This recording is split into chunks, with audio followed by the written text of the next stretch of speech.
প্রেরণার গল্পকথা। বিভিন্ন ধরনের গল্প, যেমন রামায়ণের বিভিন্ন কাহিনী, মহাভারতের বিভিন্ন কাহিনী, পৌরাণিক গল্প, ভূতের গল্প এবং আরও অনেক গল্প নিয়ে সাজানো আমাদের এই চ্যানেল প্রেরণার গল্পকথা। আপনাদের পছন্দই আমাদের পছন্দ। তাহলে চলুন শুরু করি আজকের কাহিনী।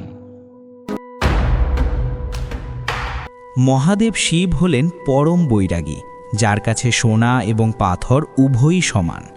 তিনি যখন শ্মশানে ভস্ম মেখে ধ্যানে বসেন, তখন তিনি আমাদের এক গভীর সত্য বুঝিয়ে দেন যে এই দৃশ্যমান জগৎ আসলে এক বিশাল মায়া। আমরা যা কিছু চোখে দেখছি, যা কিছু অনুভব করছি, ঘরবাড়ি, টাকা পয়সা, এমনকি আমাদের প্রিয় মানুষগুলো, সবই সময়ের স্রোতে একদিন বিলীন হয়ে যাবে। প্রেরণার গল্পকথা হিসাবে শিবের এই মায়াতত্ত্ব আমাদের শেখায় যে আমরা যাকে জীবনের সবটুকু বলে ভাবছি তা আসলে এক ক্ষণস্থায়ী মরীচিকা। শিব কেন বলেন সবই মায়া? কারণ মানুষ যখন কোনো কিছুর মোহগ্রস্ত হয়ে পড়ে, তখন সে সত্যকে ভুলে যায়।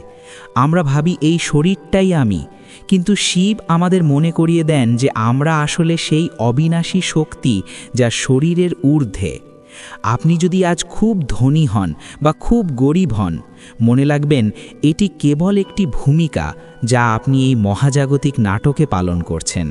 শিবের এই তত্ত্ব আমাদের শেখায় যে কোনো কিছু হারিয়ে গেলে কান্নাকাটি করার কিছু নেই, কারণ যা তোমার ছিল না তা কোনো দিন তোমার হবেও না।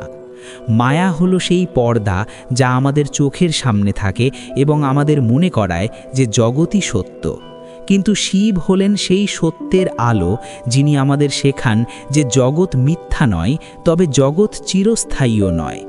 যখন আমরা এই সত্যটা উপলব্ধি করতে পারব যে একদিন আমাদের সব কিছু ছেড়ে চলে যেতে হবে, তখন আমাদের মনের ভেতরের হিংসা, অহংকার এবং অপ্রাপ্তির যন্ত্রণাগুলো নিমেষেই ধুয়ে মুছে যাবে।